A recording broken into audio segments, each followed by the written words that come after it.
Good day, and welcome to. Actually, it's my third HOA today in honor of and celebrating National Small Business Week. National Small Business Week is a designation by the Small Business Administration, and I guess I have to clarify that it's a Small Business Administration in the United States because uh, Google is a 24/7 worldwide kind of thing. So you could be watching and viewing and not truly understand what the Small Business Administration is, number one. And number two, we have a very interesting phenomenon in our Dreaming with Entrepreneurs in Google Plus community. Uh, Clearly, and I really haven't done an exact count, but I'm going to guess that at least 50% of the members of our community are from someplace outside of the United States. And that is a very interesting phenomenon in that I know that I can talk intelligently about small business wherever I might be. I've been a small business owner for over 40 years, and there's certain basic principles and concepts that are not going to change. What does change as you move around the world are cultures. And so I don't know what the cultures are in countries outside of the United States, except for maybe Canada. Uh, and subsequently, I won't necessarily understand how small businesses operate outside of the United States with regard to the culture and how you have to be part of the culture in the country where you live. But that's a whole nother discussion. That's not why we're here today. We're here today to celebrate National Small Business Week. As I said, so designated by the Small Business Administration a little over 50 years ago is when they actually announced the first Small Business Week. And it's a time for small businesses to step back for a moment. We can't step back for too many moments, can we, Glenn? We have to keep on moving forward. But we step back from our business and say, you know what? I'm doing the right thing as an entrepreneur, small business owner. I'm bringing value to the marketplace. I'm bringing value to my clients who have made the decision, my customers who have made the decision to do business with me. That's why I have a business. We can have great ideas, great concepts, but if we don't have customers, we don't have a business. That's what a business is. We have customers. So celebrate the fact that you are a small business owner. Pat yourself on the back. Congratulate yourself that you are meeting head on all the challenges there are in being a small business owner. And believe me, in the 40 plus years that I've been a small business owner, I probably confronted pretty much all of the challenges.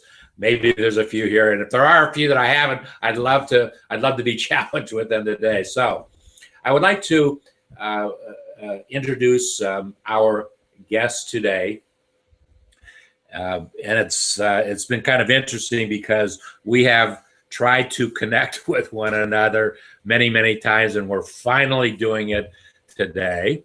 And I'm happy that we are, and it's my pleasure to introduce Dr. Glenn Fawcett. Glenn, welcome to this particular hangout for National Small Business Week. And if you would share with us initially what you do, and one thing I should say too, I probably couldn't have picked too many better folks than yourself to share in the overall business theme of the day. And we have different themes each day this week. this today, Wednesday, corresponding to the chapters I have in my book, we want to focus on how important technology is to our businesses and how important it is to embrace it as small business owners. So welcome, Glenn, and why don't you first unmute? There you go. You unmuted yourself. So why don't you share a little bit about your background, and also, if you would, share in the first moments here when it was in your life that you decided that you wanted to be a small business owner, because those are the telling times in our lives. It's pretty easy, really. The background, of course, is that I've been programming computers since 1967. What? Yeah, Since 1960, you know more about this stuff than most people out there. And then I got into sales and marketing and spent 40 years. And then when the internet came along and I started to do websites, it was for people I was working for or with. And some of them had no idea of what I was trying to do for them. For instance, in 1995, one half of the furniture stores in the country did not even have a fax machine. And they were used to doing business because the manufacturer's rep would come by and he'd have his catalog and they'd place their order and he'd write it out and give them a carbon copy. And so it's evolved at first. In fact, because I was in furniture for a long time, started in retail, went into sales management, and then I became a manufacturer's rep, and I ended up with a group of guys that we were importing furniture from China. How many times have you been to High Point, North Carolina? Oh, I've been to High Point so many times, and the funny thing is that now there's just an office, but there's not much manufacturing being done. There still aren't showrooms there, or they got the showrooms. They got the showrooms. They hold the show there. The show in Las Vegas is probably as important or more important than High Point anymore, because everything is. I mean, there's hardly there's exceptions, but the vast majority of the major brands are all being made in China, Malaysia, Vietnam, over there. Amish country. So the way that I became or decided to start my own business, I was selling trade show exhibits. And the last sale I made was $3 million for a booth for Samsung. And I had to split the commission with another guy, but the commission was 15% on a $3 million sale. Wow. 3 days later, the manager of that branch came to me and says, "Glenn, I'm sorry, but we're going to have to let you go because we've only got so many slots for salespeople, and I've got a guy that has DuPont in his pocket as a customer or client, and they've got a $10 million a year exhibit budget, so goodbye." And I thought, well, a $3 million sale doesn't even give you any stability. Then, and what year was that? That was in 2004. I was going to say, because that was 11 years ago, and a $3 million sale then is much more than that now. And I don't care. That's a big sale. That's a big number. But you had zero job security. So that was when I literally decided that I wasn't going to be employed except by myself. I knew that I had the skills and everything else. And so I began to, at first, just do websites.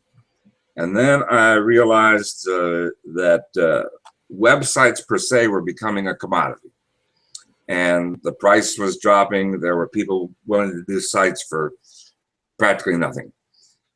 And so I became a Microsoft partner to kind of brush up on all my programming skills. And in the course of that, I even changed direction because originally I was looking at the programming, and then they started talking about the cloud. And so I figured that the future really was going to be more in that solutions provider sector than as a programmer. So that's what I ended up getting certified in, was as a small business solutions provider. Let's talk about something now that you brought it up, and it was absolutely not a planned discussion, but something that I have often wondered about, and you would be the absolute right guy to ask and share your knowledge and information. Everybody in the world is familiar with Windows. I mean, it was something, I said familiar, I just say necessarily use Windows, but we've all been familiar with it because of, where it was, what it did. And up until probably 4 to 5 years ago, Windows Office was a part of my business. I use Windows Office to run my business, and I'm not making any kind of endorsement, but I made a change. So my question to you is, in light of, and you've gone through all the transitions, or many of the transitions that Microsoft has gone through, based upon where they were with small business some years ago when you started, where are they with small business today, and where are they going? Fair question? Yeah, it's a fair question, and there's even a funny story connected with that. I love funny stories.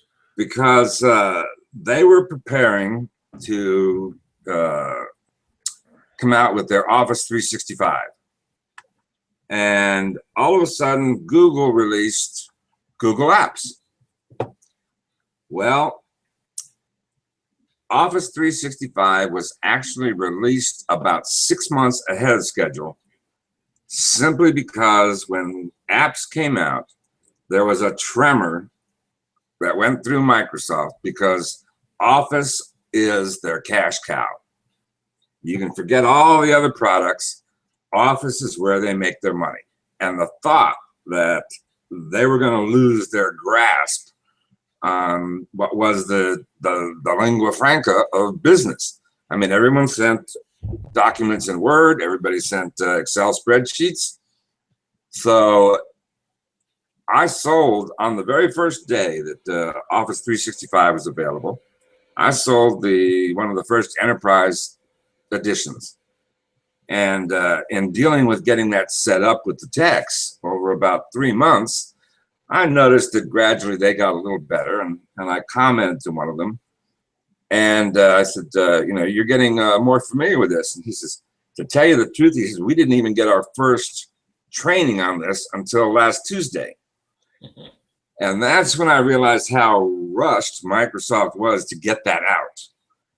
Now, today, I'm using a mix of things.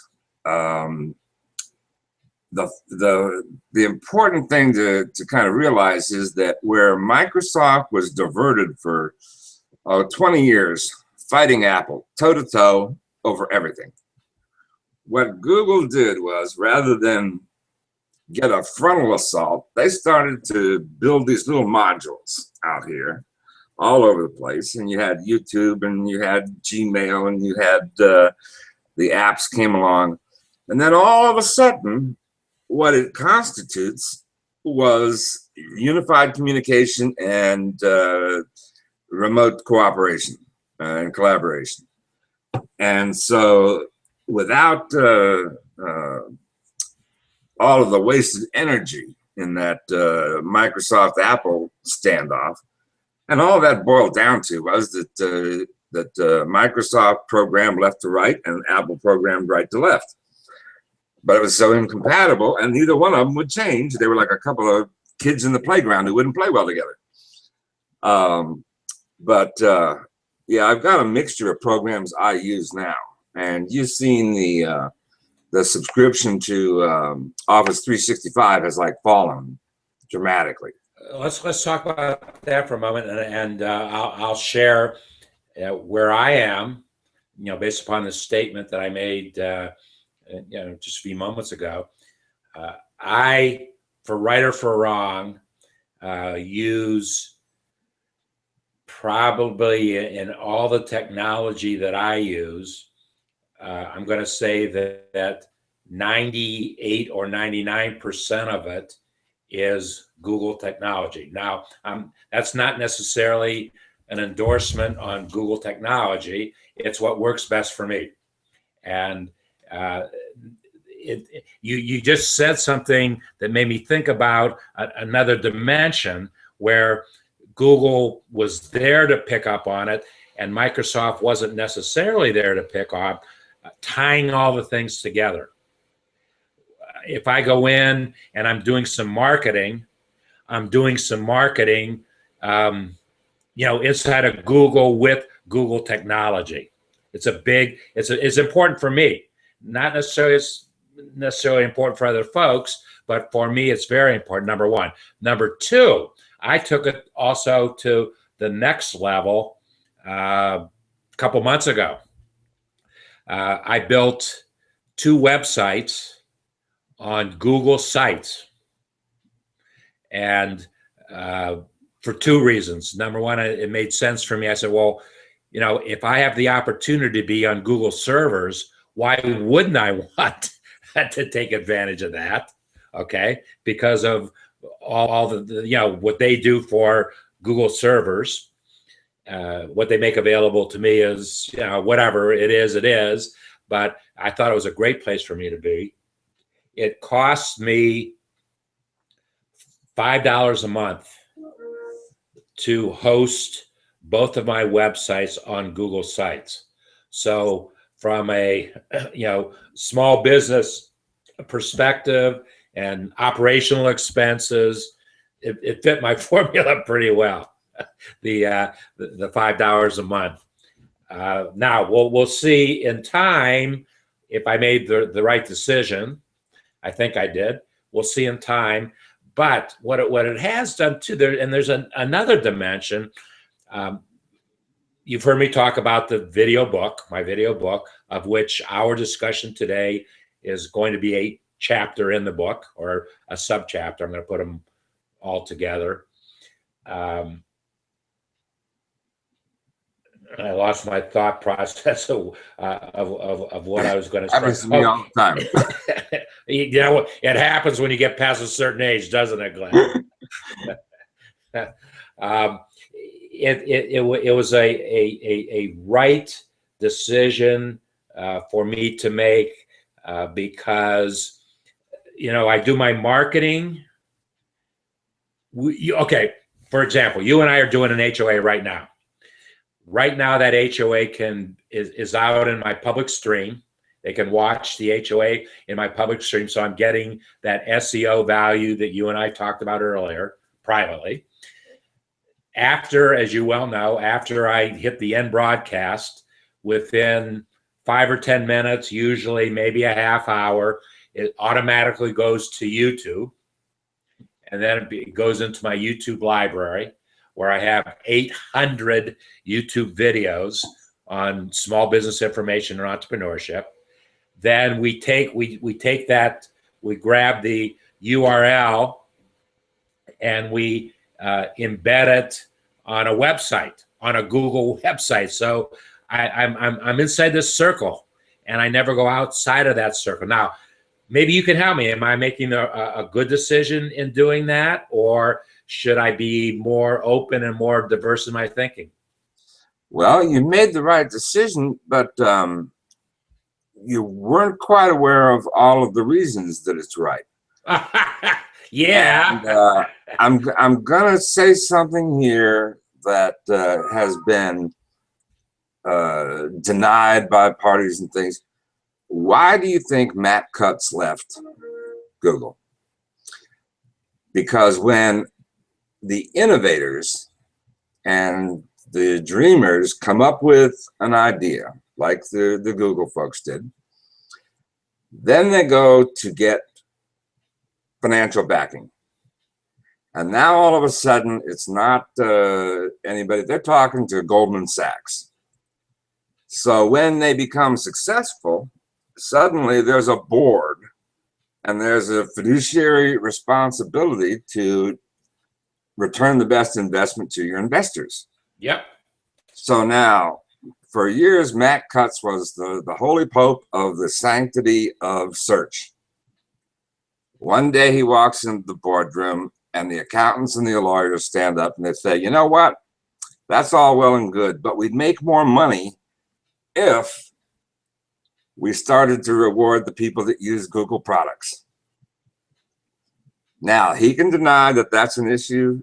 It's just like a Hollywood divorce when they seal the terms of the settlement and nobody talks about it. But what has happened since he left is that basically the more Google products you use, the better you stand in Google search. So as long as Google is the primary search. I have made that statement almost to what you said, not naively, because I don't know the right answer, but I said I can't be too far off. They don't have to leave their own search engines to their own servers to find what I'm doing. It's right there. They're going to search their own servers before they're going to go outside. And people said, "Oh, David, you're not necessarily right in that statement." And if I hear you correctly, you're validating that statement. Did I hear you correctly? Yes. Oh, yes, entirely. Because they're monetizing their company in every possible aspect that they can. And they know that people are smart enough to understand over time that, I got a boost in my rating because I started doing AdWords, or I got a boost because I'm tied now to my YouTube channel. And so Google Sites is the same thing. You know, as a site builder, I'm not that impressed with their platform, but that's not the point. The point is how many people see it. You know what, you're bringing the biggest smile to my face because finally I made a good business decision. It had to be. Logic tells you that, and people were arguing with me about it, but logic tells you that it's going to happen. And Google, you know, Google, in my mind, their technology, they're geeks second to no other geeks in the world. Okay, that's how I feel about them. But they're not very good marketing people. They're not very good marketing people because they don't tell you and myself all the things that are going on in a very informative manner. We have to figure it out ourselves. It's out there, and something is working differently today than it worked yesterday. So we have to try to figure out why that is. But the marketing is working. You went to the sites, didn't you?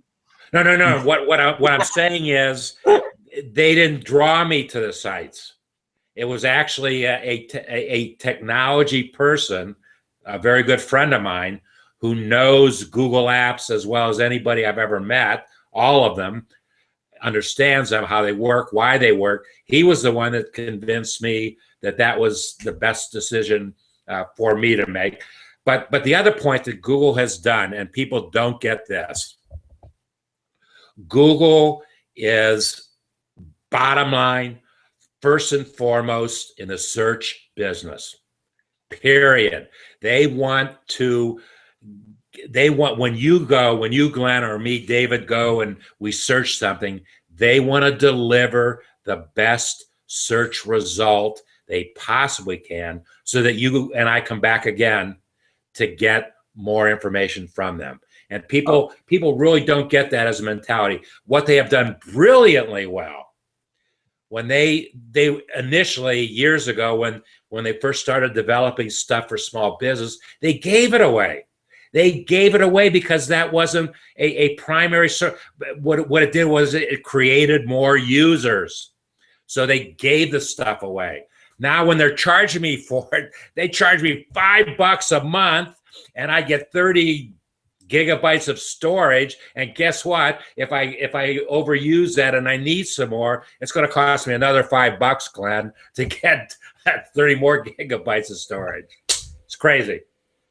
I had someone tell me in 2003 that yeah, it's free to join Facebook now, but you know, when they get so big, they'll start charging. And I looked at him and I says, "Are you nuts?" I says, "You'll never pay to join Facebook." I said, "But you're going to pay if you want to advertise to Facebook people." Well, that very clearly, and that's how Google makes their money. And now, you and I are both G Plus partners. Do you understand? And when they set that up, a couple years back, they were already trying in Europe the advanced analytics.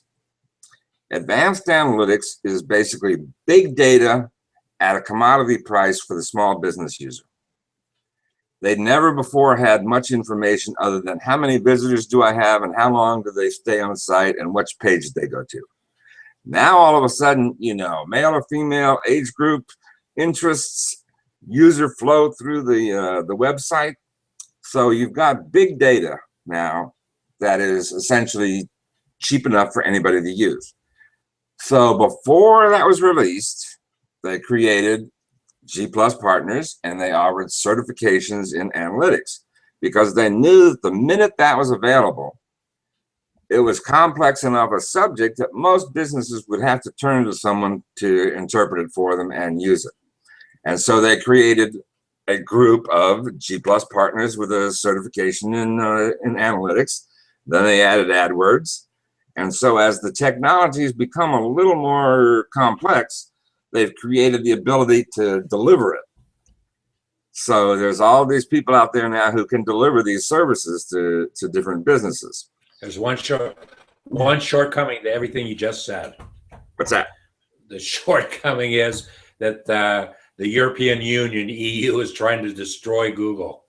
Oh, well, that's why you see now, and most people still to this day do not get the fact that they have to have a terms of service page on their site. The reason that it's so important now is because after they got fined about 5 billion over in the EU for collecting personalized data through analytics, you have to have on your terms of service a link to that do not follow thing for analytics in your terms of service. And yet I go to website after website and there is no terms of service page anywhere on there. And you know, it's just a penalty that you know, gets marked down. You know what? You bring up an interesting point. I don't have a terms of service on my website, so you're telling me that I need one. Every website needs a terms of service and the ability to opt out of Google Analytics. Wow. It's in the Webmasters guidelines. Well, if I have one, I don't know about it, so I'm going to thank you for telling me about that, so I can check into that. But that's a great point, folks. Take note of what Glenn just said. That if your website does not have a terms of service, it must have a terms of service which allows you to opt out from Google Analytics. Wow. It's just one of those little plums you find in those guidelines. Well, and I have to be more concerned about that because I have a Google site.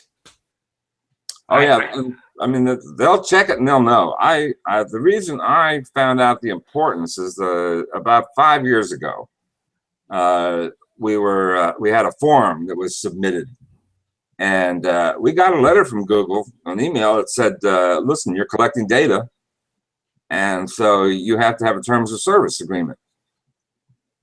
And so I says, "Oh, okay." So I then began to automatically include that terms of service in every site I built after that. And you know, the people that don't, I still don't understand. But then there's a lot of things I don't understand about people that build websites. Is there a generic terms of service, if you will, that you can send me a link to, and I'll just put the terms of service on my site that way? Is that something, or is it something that I have to customize? Yeah, I'll send you the one that I've got, and basically it does 2 or 3 things. First, it allows people to understand what you collect. And you know, for instance, I don't attach a cookie, but I do receive information from analytics. So Google Analytics is going to attach a cookie, but we don't get that information in an individual's sense. It's all aggregate. But I also have a disclaimer then that any information that we do have, should there be a breach of our servers, for instance, that our responsibility is limited to notifying you that a breach has occurred. So you kind of take those little legal steps up front that limit your liability. Like Target's just been slammed by the banks.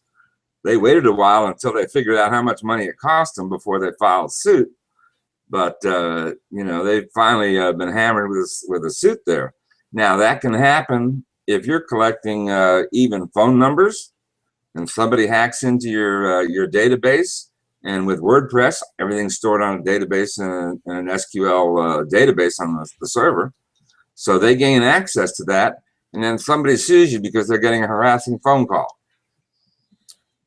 So you got to have those terms of service that spell out exactly what your responsibilities are when they use your site. And so I always say, you know, in spite of our best efforts, if we get hacked into and that data gets lost, our liability is limited to this. You know what? You bring up a great point, because while you're talking, I went to my site and I scrolled down to the bottom where I would have, you know, the tab, the link for terms of service. And whereas there's a tab there for Google Sites, which I guess if you're going to use the Google Sites, you have to put that tab there, which is great. I'm going to have to explore. Maybe that has terms of service within it.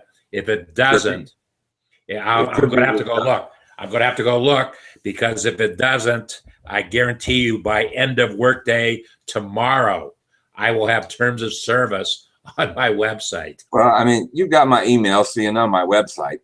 You can go there right now and look at the terms of service page. Okay, I will. And that pretty much has everything that I include for every customer. And people have asked me, do I have to have that? And I just look at them and say, yes, you do.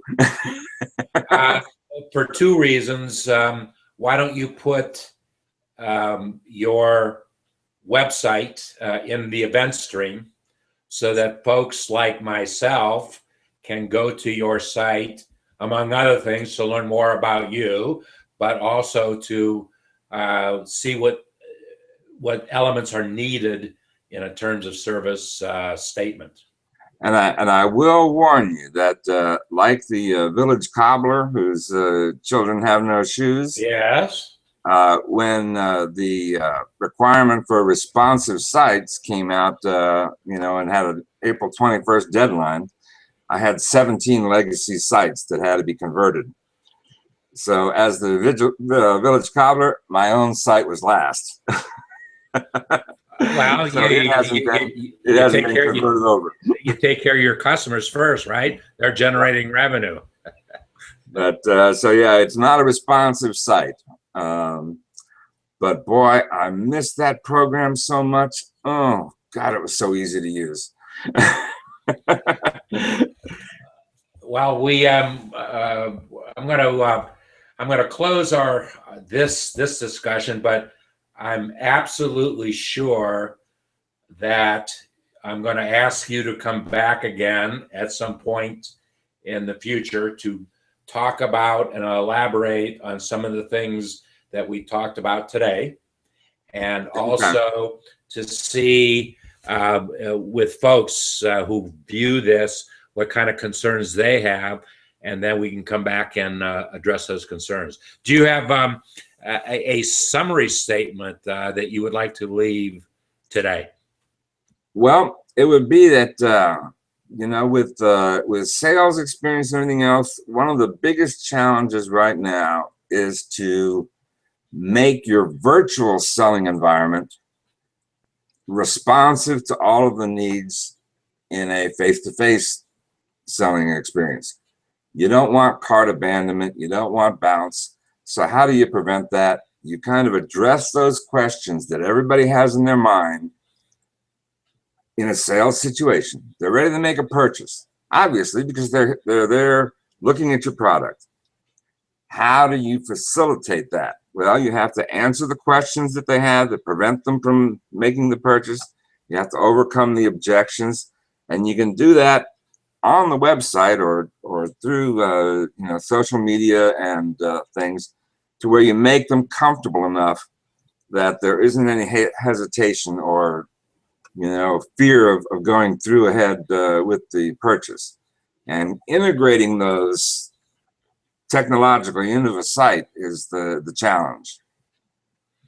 Well, I thank you, Glenn, and be sure that you post inside of our community with some of the things that we talked about today, because they are things that small business owners, small businesses must think about. And we're in a real interesting period of small business today. There are so many small businesses that are online businesses with very little offline presence, if any offline presence. But an offline business must have online presence to stay competitive, if you will. So we are in the most interesting transitional phase of business that I have ever seen in the 40 plus years I've been doing this stuff. And it excites me, and thank you for sharing your expertise in what you have been doing since 1967, the year I graduated high school and started college. But thank you very much, and I look forward to having more online live conversations with you, and you and I will talk about, we'll develop some actual formats, content, based upon your input, things that small businesses need to consider. So thank you very much, Glenn. Anytime. Thank you. And I want to thank anybody who has taken the time to view this as an HOA live, or will see it in my stream that I will post. I'm going to post this in my Google Plus stream, and I will also post it in my Dreaming with Entrepreneurs in Google Plus community stream. And we're going to get another repurposing content, repurposing and making it a chapter of my book, How to Answer These 100 Plus Questions About Your 2015 Small Business. We'll see you the next time, which may very well be the best time.